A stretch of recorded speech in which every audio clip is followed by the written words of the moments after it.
오늘 데살로니가 전서 말씀을 읽었어요. 데살로니가 도시에 있는 교회에 보낸 바울의 편지예요. 데살로니가, 우리가 지금 새벽 말씀을 이 말씀으로 나누고 있습니다. 데살로니가는 어디에 있냐? 지금의 그리스, 터키가 있고 그 다음에 그리스 반도가 있어요. 그 다음에 여기 쪽에 이탈리아가 있는 반도가 있어요. 그리고 이탈리아 있는 반도 이쪽으로 쭉 가면 스페인이 있고 그 앞에 대서양이 있죠. 터키, 그 다음에 그리스가 있는 이 반도. 이 그리스가 있는 반도의 북쪽에 이 데살로니가가 위치해 있습니다. 오늘 말씀 7절에 보면 마게도냐, 아가야라고 하는 그런 지역의 이름이 나옵니다. 이 마게도냐와 아가야는 도시가 아니고 큰 지역을 얘기해요. 마게도냐는 이 그리스 반도의 북쪽을 얘기하고요. 아가야는 남쪽을 얘기합니다. 아테네가 있는 쪽.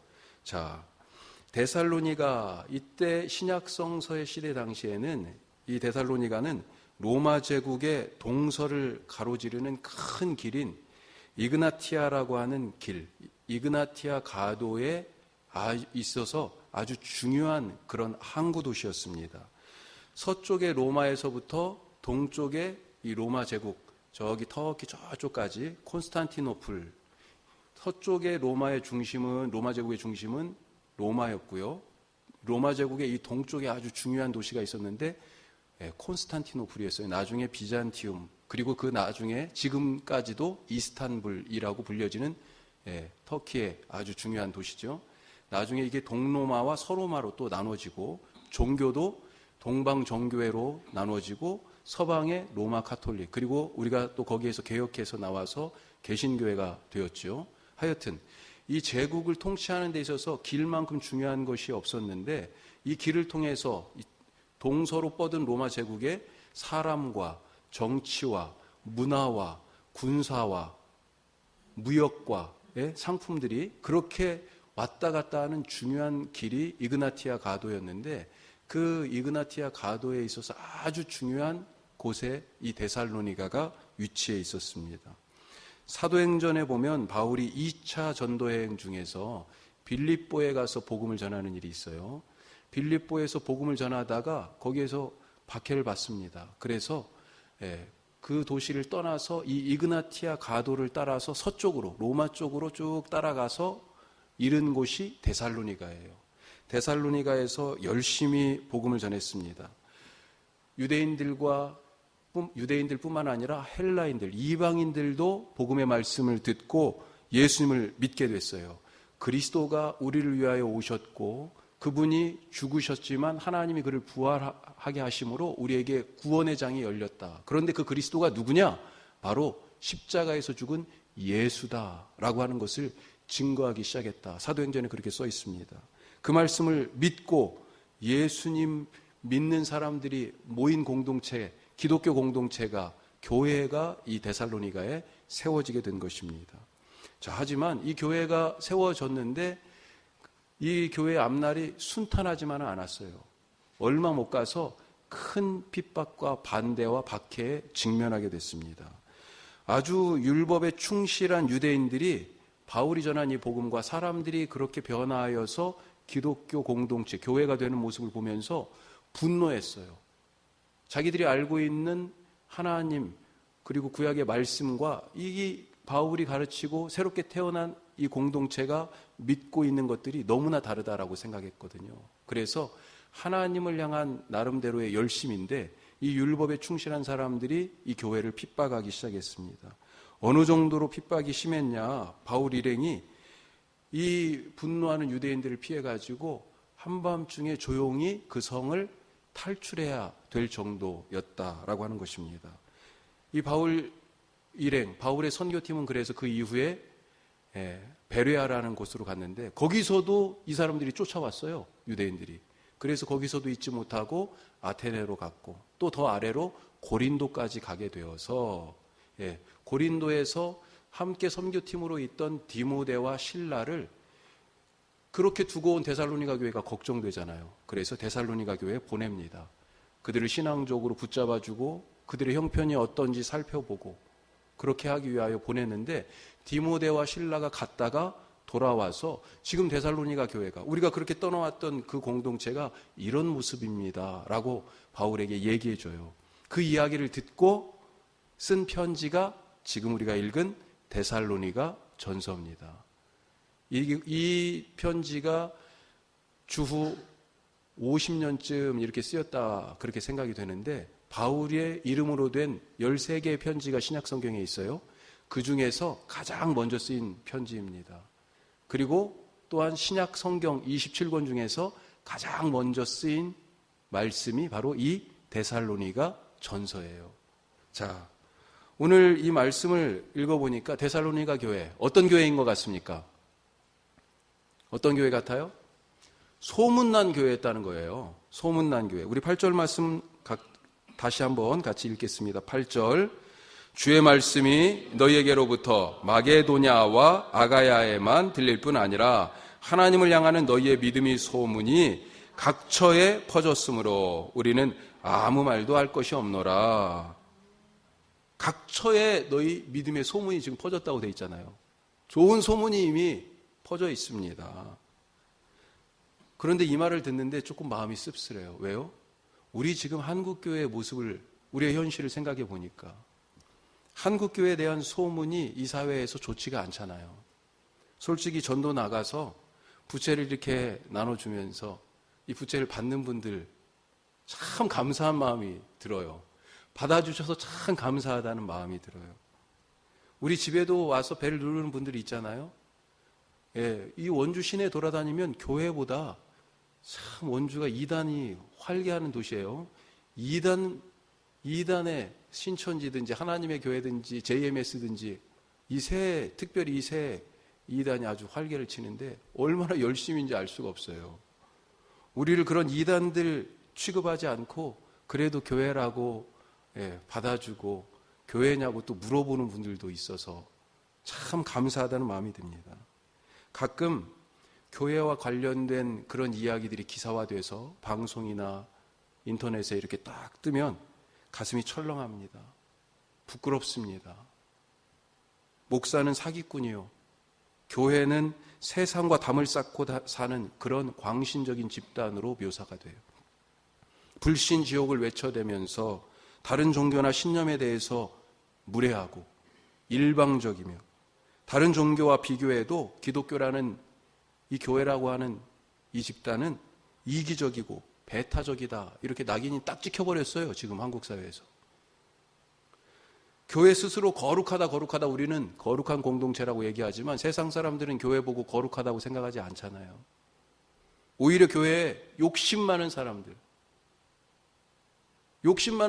내곤내곤 하면서 모여있다.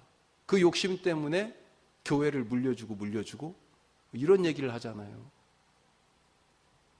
사회적 이슈와 가난하고 소외된 약자들에 대한 관심은 없고 권력에 빌붙어서 아부하기나 하고 교회가 이미 기득권자가 되어서 가진 자들을 옹호하고 역사에 대해서는 무지하고 예언자적 사명은 온데간데 없이 시대의 아픔에 대해서 눈 감고 시대의 죄악에 대하여서 거들떠보지 않는, 오히려 자기들만의 부흥을 외치며 많은 성도, 큰 건물을 자랑하면서 하늘에 쌓을 것을 땅에 쌓는 그런 집단으로 인식되고 있다 하는 것 아니겠습니까?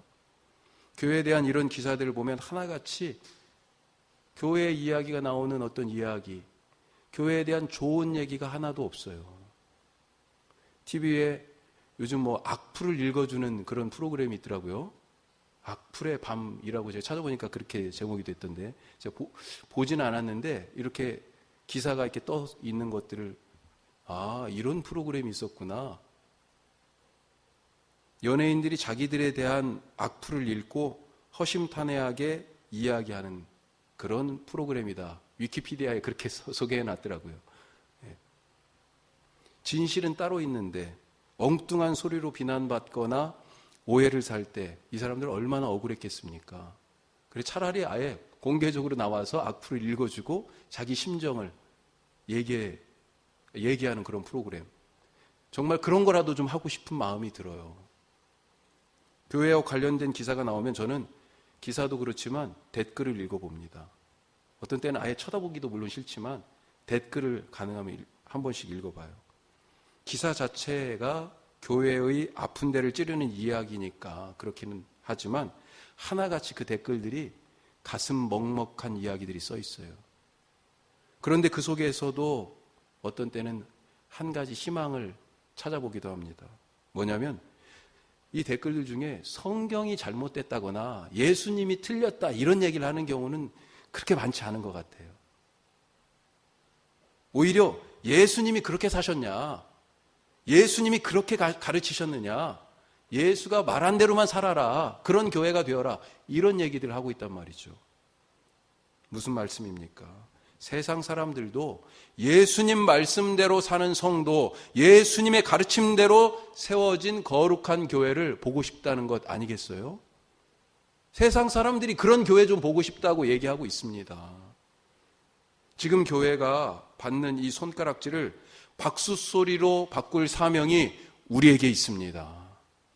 교회에서 왔다는 말만 들어도 아유 됐어요 됐어요 고개를 절레절레하고 손을 이렇게 탁 내밀어서 거절하는 그 내밀던 거절의 손, 그 사람들이 교회에 가보고 싶고 예수님에 대해 알고 싶고 나도 교회 나가는 저 사람처럼 살고 싶다라고 하는 그런 소망을 갖게 될 수 있기를 바랍니다. 이 교회가, 우리 원주 함께하는 교회가 이 동네에 꼭 필요하다는 소리를 믿지 않는 사람들의 입에서 나오는 그런 좋은 소문을 만들어가는 교회 될 수 있기를 간절히 바랍니다. 자, 그러면 오늘 우리가 지금 데살로니가 교회를 살펴보고 있는데 이 데살로니가 교회가 이런 믿음의 좋은 소문난 교회였는데 왜 그런 소문이 났을까? 이유를 한번 찾아봐야 되죠. 첫 번째 이유가 좋은 본받는 교회였다라고 하는 것입니다. 본받는 교회였어요. 6절 말씀 같이 다시 한번 읽어보죠. 자, 6절 같이 읽습니다. 또 너희는 많은 환난 가운데서 성령의 기쁨으로 말씀을 받아 우리와 주를 본받는 자가, 아멘, 우리와 주를 본받은 자가 되었다. 데살로니가 교회는 아까 말씀드린 것처럼 환난 중에 있는 교회였어요. 극심한 박해와 반대. 그런데 그 속에 있었지만 행복한 교회였잖아요, 보니까. 왜 그렇습니까? 본받을 만한 모델이 있었어요. 따를 길이 있었습니다. 이 공동체가 나아가야 할 방향이 있었어요. 지금 문제가 이 시대에 본받을 만한 신앙의 선배가 우리한테 없다는 것 아니겠어요? 우리처럼 이제 시작한 지 1년도 안 된 이 작은 교회가 본받을 만한 교회가 이 땅에 없어요. 안타깝게도. 아들에게 목회를 세습하는 그런 교회를 본받겠습니까? 법을 어겨가면서 몇천 석의 건물을 땅 속에서부터 하늘 위까지, 얼마 전에 제가 그 앞을 운전하면서 지나왔었는데 그런 교회를 본받겠습니까? 그리스도의 제자는 따르는 사람입니다. 예수님의 제자이니까 예수님 따르지요. 예수님도 제자를 부르실 때 뭐라고 그러셨어요? 첫말이 나를 따르라. 제자는 따르는 사람이지요. 따르는 것이 제자된 삶의 기초입니다. 예수님 따라서 예수님 마음 품고 예수님 말을 하고 예수님 따라서 예수님처럼 사는 것이 제자입니다. 그런데 어떤 때는 예수님 따르지 않고 자기 맘대로 했을 뿐 아니라 예수님이 자기를 따르지 않는다고 거꾸로, 예, 그렇게 예수님을 그래서 부인하거나 아예 예수님을 팔아버린 그런 제자들도 있었잖아요. 이런 자들이 교회가 되겠어요? 예수님이 이런 자들로 교회를 삼으시겠습니까? 교회를 세우실 수 있겠어요? 예수님은 자기 주장으로 예수님의 십자가의 길을 가로막은 베드로에게 뭐라고 그러셨어요? 교회 되어라 이렇게 말씀하셨습니까? 아니에요. 예수님의 십자가의 길을 가로막는 이 베드로에게 사탄아 내 뒤로 물러가라 이렇게 말씀하셨습니다. 교회가 될 수가 없어요. 그러면 어떻게 해야 본받는 성도, 본받은 그런 교회가 될 수 있어요? 말씀을 받아야 됩니다. 오늘 6절 말씀 아까 읽었습니다만 뭐라고 돼 있어요? 환난 가운데에서 성령의 기쁨으로 뭘 받아서요? 말씀을 받아서 주님을 본받은 자가 되었다 이렇게 돼 있습니다. 주님을 본받은 자는 뭐예요? 주님의 말씀을 받은 자예요. 주의 말씀을 환난 중에서도 기쁘게 받았기 때문에 주님을 본받는 자라는 칭찬이 지금 이 교회에 있는 것입니다. 어떻게 이 환난 중에서도 기쁨으로 예수님의 말씀을 받을 수 있습니까? 예수님이 이런 말씀하셨어요. 요한복음에서 나의 계명을 지키는 자라야 나를 사랑하는 자니. 나를 사랑하면 내 계명을 지키게 된다라고, 나를 사랑하면 내 말을 받게 된다라고 지금 말씀하시는 거잖아요. 예수님을 사랑했기 때문에 예수님의 말씀을 그 환난 중에서도 기쁘게 받을 수 있어 예수님을 본받는 교회, 본받는 성도가 되었다는 것입니다. 그 사랑이 얼마나 큰지, 그 말씀이 자기가 가진 모든 것을 포기할 만큼 귀한 천국 보물로 여겼다는 거예요.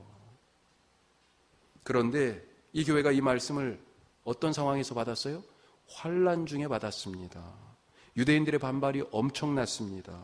원래는 회당에서 말씀을 전하다가 유대인들이 반발하니까 야손이라는 사람의 집으로 이 바울이 복음 전하는 터전을 옮겼어요.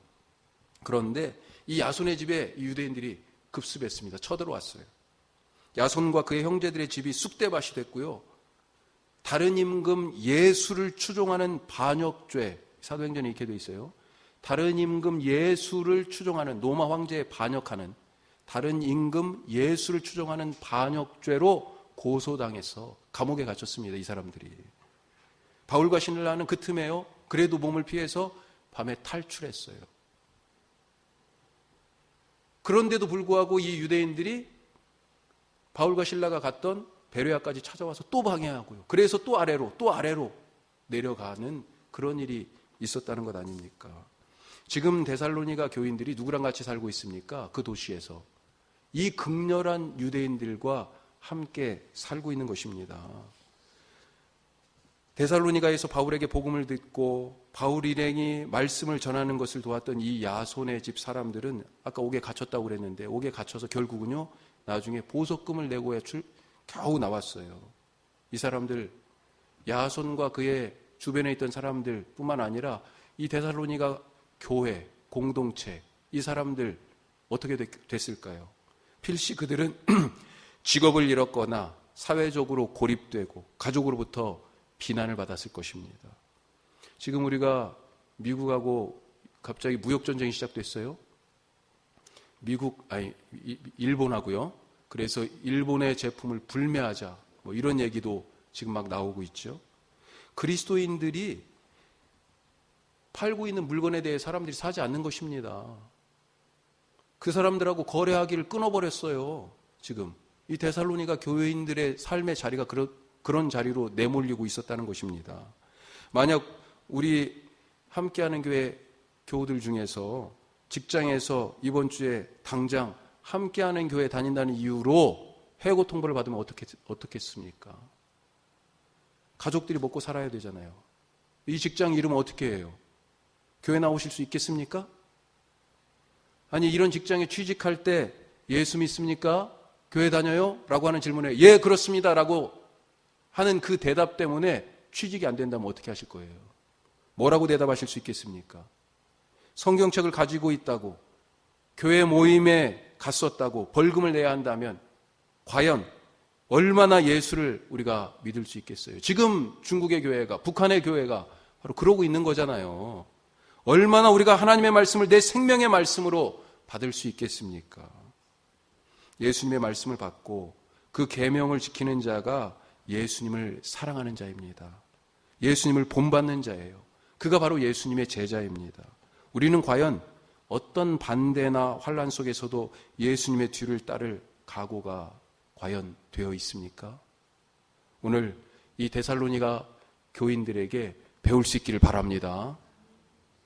자, 이제 이 데살로니가 교회가 예수님을 그 말씀을 따라서 본받는 교회가 딱 되니까 다른 교회와 다른 믿는 자들의 본이 또 되었다. 그렇게 말하고 있어요. 그것 때문에 또 소문이 났다는 거예요. 예수님 잘 본받기로 소문난 교회였고 또 다른 교회들에게 좋은 모델로 그렇게 소문난 교회였어요. 야, 우리도 예수 믿으면 저렇게 믿어야지. 모델이 된 거예요, 모델. 오늘 7절 말씀 한번 보죠. 다시 같이 읽습니다. 7절. 그러므로 너희가 마게도냐와 아가야에 있는 모든 믿는 자의 마게도냐와 아가야. 아까 말씀드린 것처럼 이 그리스 전역을 얘기하는 거예요. 북쪽이 마게도냐, 아가야는 남쪽. 여기 전 지역에 믿음의 소문이 이미 쫙 퍼져서요. 바울 일행이 가서 마게도냐 교회가 데살로니가 교회에서 이런 일들이 있었어요. 그분들은 이렇게 예수님을 믿고 있어요. 얘기하고 싶어 얘기를 꺼내려고 그랬더니 이미 다 알고 있어요. 소문이 쫙 퍼져 있습니다. 우리도 그분들처럼 믿고 싶어요. 얘기하는 거예요. 이렇게 본받을 모델로 좋은 소문난 이 데살로니가 교회 형편이 어때요? 극심한 환난 중에 있었다니까요. 교회가 크다고, 복음을 전할 그런 환경이 좋다고, 악플이 하나도 안 달린다고, 그래서 좋은 소문나는 교회가 되는 것이 아닌 것입니다. 우리 교회도 좋은 모델이 될 수 있습니다. 하나님은 지금 이 시대에 성도들을 바른 믿음으로 세우고 잠자는 교회들을 일깨울 그런 일을 위하여 우리 교회를 사용하기를 원하십니다. 이제 시작된 지 10달 된 이 작은 교회지만 좋은 교회, 성경적인 교회, 하나님이 찾으시는 교회, 예수님의 몸으로 세상 가운데 예수님의 몸이니까 예수님이 저기 계시다. 우리를 보면서 그렇게 얘기할 수 있는 좋은 모델로 우리를 세우기를 하나님이 원하십니다. 이게 하나님의 뜻이에요. 데살로니가 교회의 이 어려운 환경이 예수님을 본받아 좋은 소문나는 교회 되는데 아무런 문제가 안 됐던 것처럼 우리가 지금 몇 명이 모여 건물도 하나 없어? 이런 것들이 아무 문제가 사실은 안 되는 거죠. 기도하지 않는 10사람, 기도하지 않는 100사람이 있으면 뭐합니까? 말씀에 투철하여서 정말로 하나님 앞에 온전히 서 있는 참되게 예배하고 기도하는 한 사람이 더 중요한 것 아니겠어요? 골리앗 앞에 서 있을 때 이스라엘 군대가 얼마나 많았어요. 그런데 누구 하나가 골리앗하고 나가서 싸웠습니까? 그렇게 많은 사람들이 있었지만 다 소용없었어요. 누가 필요했습니까? 믿음으로 골리앗 앞에 설 수 있는 그 한 사람이 필요했어요.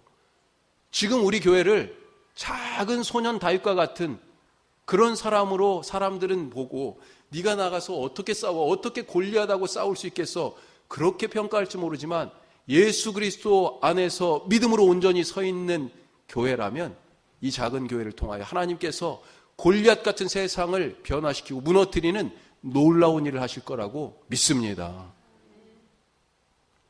자, 그러면 우리가 어떤 믿음의 본을 보여야 할까요? 우리 9절 말씀 몇 가지의 좋은 본이 나오는데 그 중에 한 가지만 살펴보겠습니다. 자, 9절에 이렇게 되어 있어요. 그들이 우리에 대하여 스스로 말하기를 우리가 어떻게 너희 가운데 들어갔는지와 너희가 어떻게 우상을 버리고 하나님께로 돌아와서 살아계시고 참되신 하나님을 섬기는지, 그것에 대하여서 사람들이 얘기하고 있다는 거죠.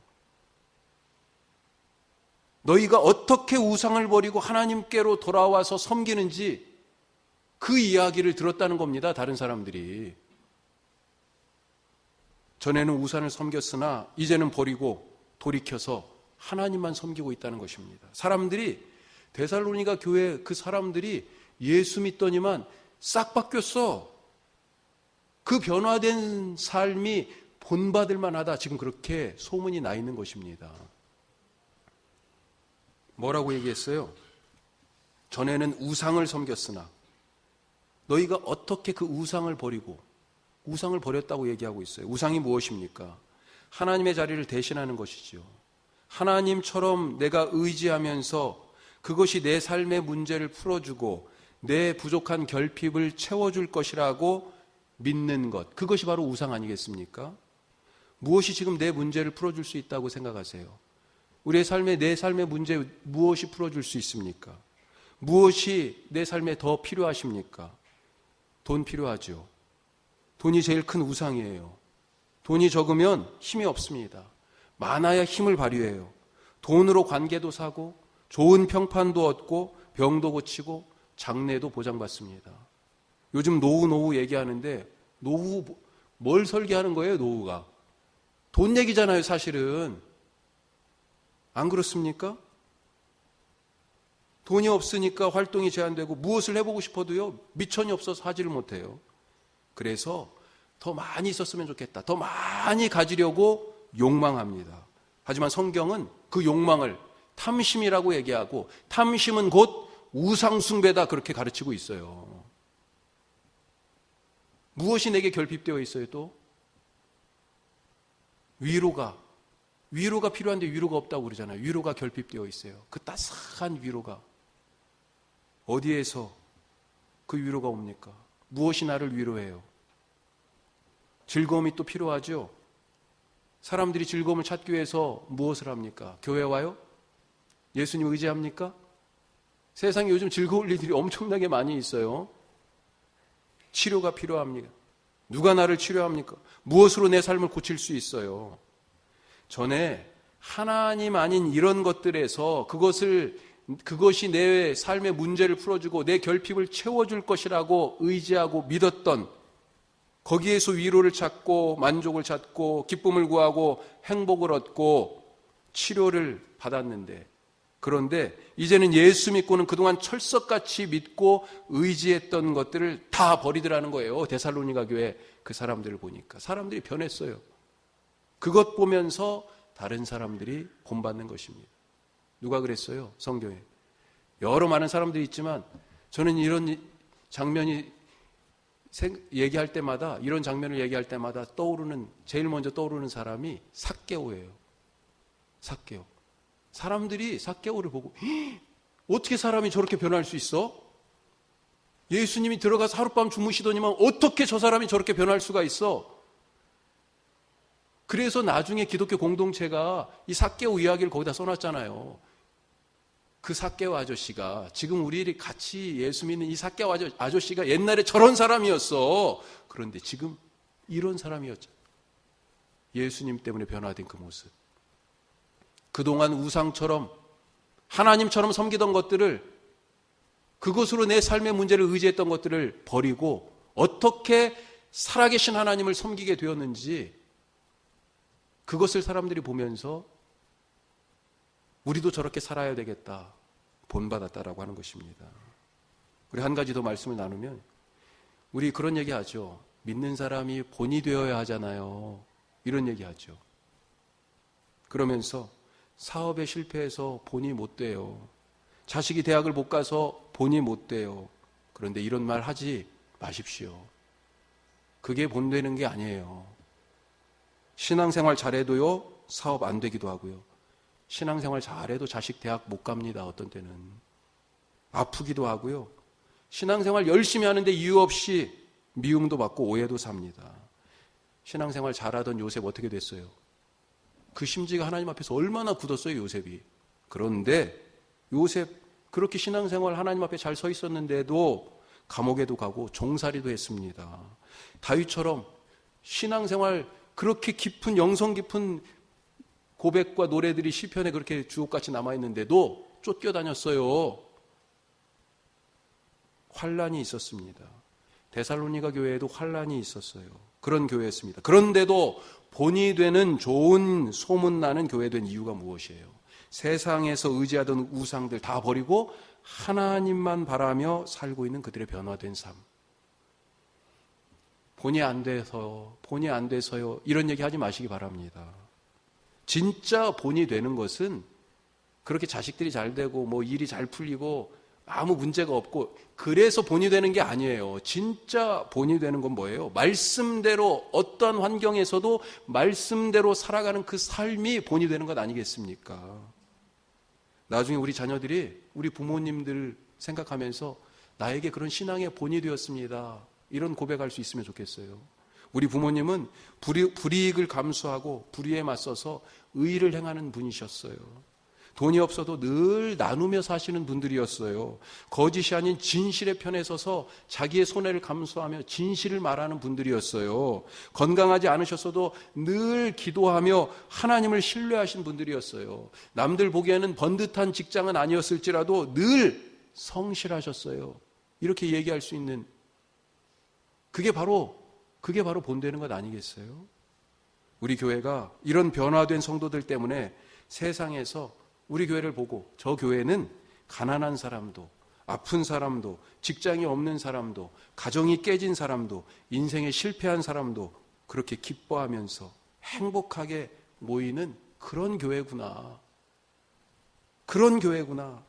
이런 좋은 소문 나서 나도 한번 가보고 싶구나. 저분들이 믿는 예수님에 대해서 나도 한번 알아보고 싶구나. 이렇게 얘기될 수 있는 주님이 찾으시는 교회, 소문난 교회 될 수 있기를 주님의 이름으로 축복합니다. 기도드리겠습니다.